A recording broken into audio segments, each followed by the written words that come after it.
안녕하세요. 송영선입니다. 바이든이 취임했습니다. 그런데 지금 트럼프 탄핵을 추진하고 있을 만큼 바이든 정권이 여유가 있는 겁니까? 제가 볼 때는 바이든이 택하는 여러 가지 악수 중에 최고의 악수가 트럼프의 탄핵 추진입니다. 트럼프가 잘했어가 아닙니다. 바이든은 지금 역사적으로 그 어떤 미국 대통령보다 더 큰 도전에 당면해 있습니다. 미국 역사상으로 이렇게 큰 역병이 전 세계에 가장 많은 사망자를 낸 적이 없습니다. 미국 역사상으로 미국 경제가 이렇게 짧은 기간 내에 많은 실업자를 만들어낸 적도 없습니다. 뭐 대공황 이런 때를 제외하고는. 미국 역사상으로 그들의 패권의 위기가 바로 뒤쫓아오는 중국에게 바로 추월당할 가능성을 가장 극명하게 지금 당면한 적도 지금과 같은 때가 없습니다. 바이든이 지금 해야 될 거는 자기가 그렇게 큰 소리 친 것처럼 국민들 건강을 먼저 지켜야 됩니다. 그리고 일자리, 영구 실업자 360만 이상을 에게 일자리를 만들어줘야 됩니다. 제로금리 끝까지 파웰은 나와서 파웰 2월 5일인가가 임기 만료입니다. 다른 얘기가 없는 거 보니까 계속 의장을 연장할 모양인데 어쨌든 간에 향후 3년간에는 인플레이션도 없고 금리도 안 올린다고 얘기했습니다. 자넷 옐린 똑같이 얘기하고 있습니다. 지금 뭐 딴 거 걱정할 시간 없다. 인플레이션 걱정할 시간 없다. 돈을 무조건 쏟아부어가 일자리를 만들어야 된다. 맞습니다. 지금 바이든이 해야 될 건 일자리를 만들어야 돼요. 자칫하면 역사의 가장 큰 죄인으로 바이든이 찍힐지도 모릅니다. 왜? 이 바이든 정권 때 제대로 안 하면 정말 중국이 미국을 추월하는 세계 G2가 아닌 미국을 올라서는 G1으로 갈 수 있는 확고한 발판을 만들 수도 있습니다. 말도 안 되는 소리라고요? 아닙니다. 2029년 경제학자들 자료를 보면 2029년이라 하는데 저는 그보다 더 빨리 일어날 것 같습니다. 중국의 GDP가 미국의 총생산량 GDP를 넘어서게 된다는 겁니다. 물론 인구로 보면 14억 5천이고 이거 3억 3천이니까 충분히 가능합니다.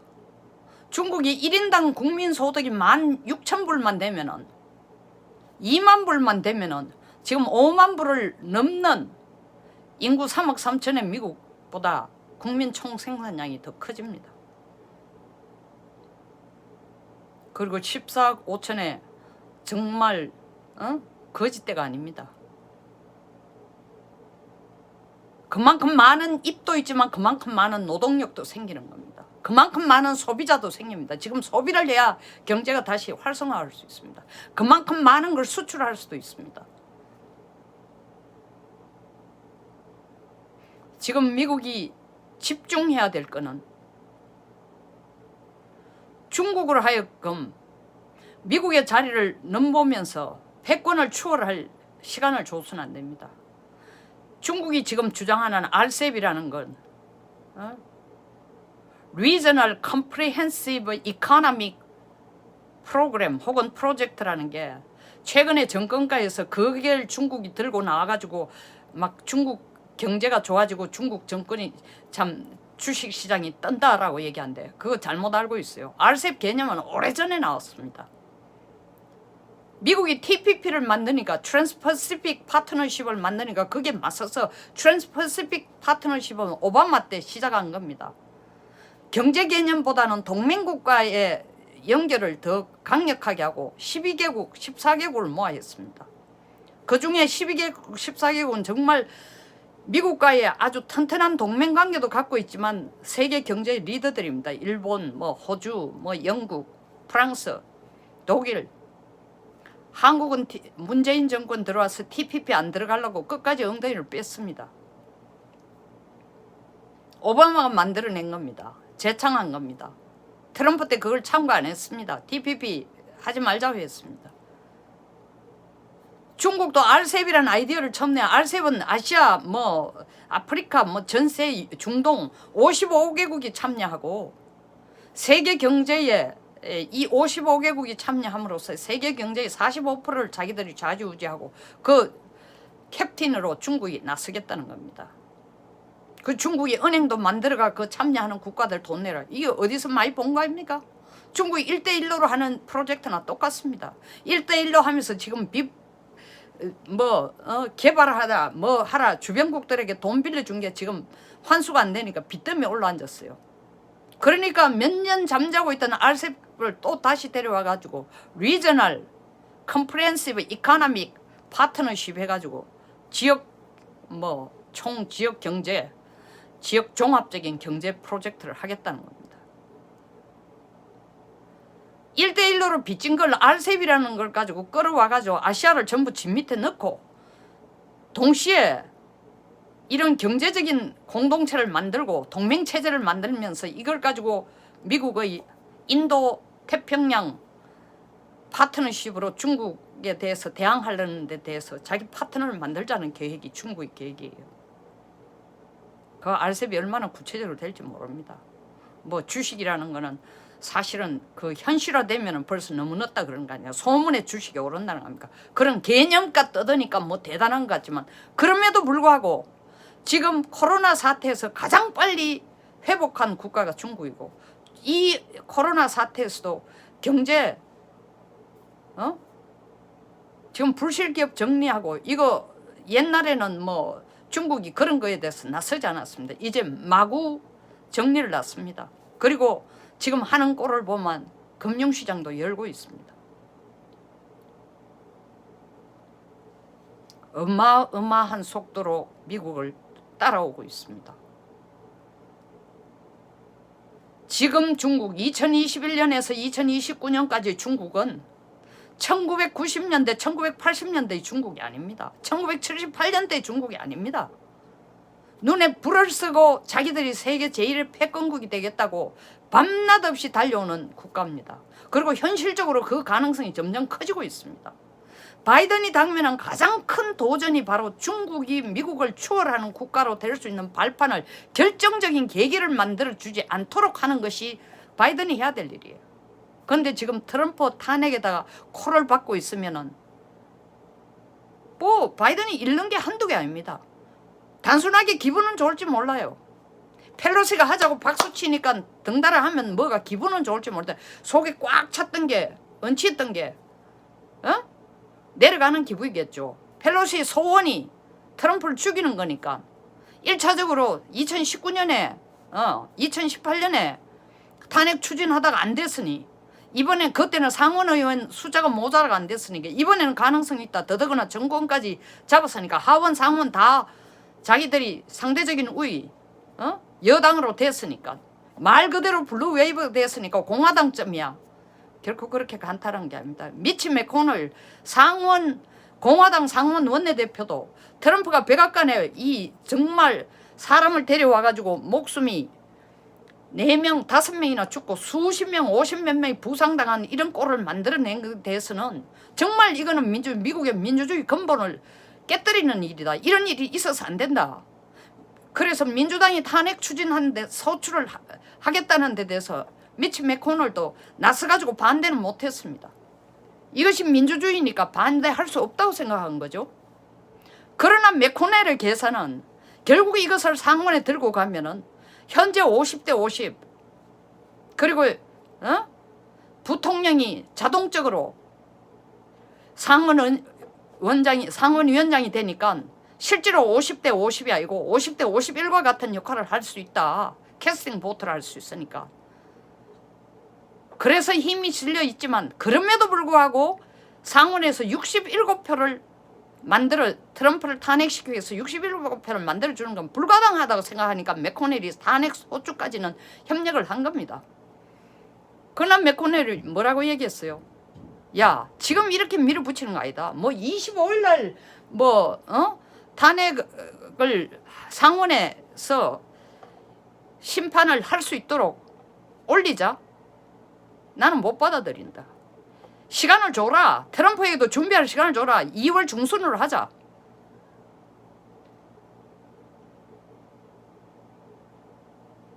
바이든이 트럼프를 생각해서가 아니라 자기 일을 생각하면 2월 중순쯤으로 생각할지 몰라도 동의를 할 겁니다. 거의. 그러나 2월 중순에 동의를 한다. 물론 셋불도 당김에 빼라고 지금 허둥댈지 몰라도 그러면은 바이든의 지금 할 일은 다 트럼프의 언론과 신문과 방송과 전 세계의 관심이 트럼프의 탄핵에 관심이 가 있지 바이든이 무슨 일을 하는지 관심을 안 갖게 될 겁니다. 그리고 바이든 자신이 거기에 신경을 쓰다 보면은 자기가 그렇게 큰 소리 친 코로나, 국민 건강, 실업자 문제, 경제 재건 2조 달러나 이 긴급 자금을 풀어가 2조 달러 같으면 대한민국 1년 GDP보다 더 많은 돈이야. 서서 가계와 그리고 소비를 활성화시키고 이 자산 쪽에 돈 가는 게 아니라 활성화시키는 프로젝트로 가겠다라고 하면서 실질적으로 거기에 포커스를 맞출 수가 없습니다. 아니 탄핵에 더 신경이 써 있으니까 그거 가지고 의회는 내 떠들고 있을 거예요. 해라, 언제 만날래, 왜 동의 안 하나. 그리고 뭐 상원 의원들끼리 서로 민주당 상원 의원 얼마나 적극적으로 공화당 의원들을 찾아다니면서 커피 마시면서 밥 먹으면서 각계전투식으로 만나가 설득하러 돌아다니겠어요. 나라가 콩가루 집안인데, 나라가 중국한테 막 쫓김을 받고 있는데 할 일 안 할 일을 구분해야 돼요. 거기에 코를 받고 있으면 바이든은 미국 역사상 가장 큰 죄를 짓는 대통령이 될 거라는 거죠. 그 죄라는 게 자기가 꼭 나쁜 짓을 해서 죄가 아니라 역사에 중국이 미국을 따라올 수 있는 기회를 허락한 대통령이 될 겁니다. 미국 국민들 결코 허락하지 않을 겁니다. 이번 기회에 삐끗 발을 잘못 돌리면 진짜 미국은 영원히 중국을 따라가지 못, 중국에게로부터 뒤치고 중국에게 앞자리를 내줄 가능성이 아주 높은 때입니다. 그리고 바이든 자신이 이게 트럼프의 되지도 않을 일, 되지도 안 합니다. 숫자적으로 불가능한 거예요. 그리고 뭐 공화당은 입 다물고 있습니까? 트럼프에게 준비할 시간도 안 주면, 탄핵에 대비할 시간도 변호사와 만나가 상의하고 탄핵에 대비할 시간도 안 주면 공화당은 입 다물고 있습니까? 그런 이유로 상원에서 민주당이 끌고 가자고 하는 거, 더더구나 바이든의 아이디어들을 찬성해 줄 리가 있어요. 사사건건마다 예산안, 입법안 전부 다 노를 할 거 아닙니까? 협정을 할 겁니다. 뭐 캐스팅 보트만 하나, 해리스가 캐스팅 보트만 하나 가지면 무조건 되는 게 아니에요. 제가 볼 때는 길을 잘못 선택하는 겁니다. 첫 단추를 잘못 끼웠어요. 펠로시가 너무 흥분하고 만족해 하는데 등따라가 민주당도 거기에 전쟁에서 이겼다는데 도취돼 가지고 샴페인을 너무 일찍 터뜨린 거지. 일찍 터뜨린 건지 샴페인 병을 터뜨리지 말았어야 되는데 터뜨린 건지, 그게 샴페인이 아니고 독약인지 민주당이 지금 판단 안 하고 자칫 나라를 정말 수렁으로 빠지게 할 일을 할 것입니다. 앞을 보고 나가야 되고 해결해야 될 당면한 문제들이 너무나 많은데, 그렇다고 트럼프 이 탄핵 문제가 100일 만에 해결돼?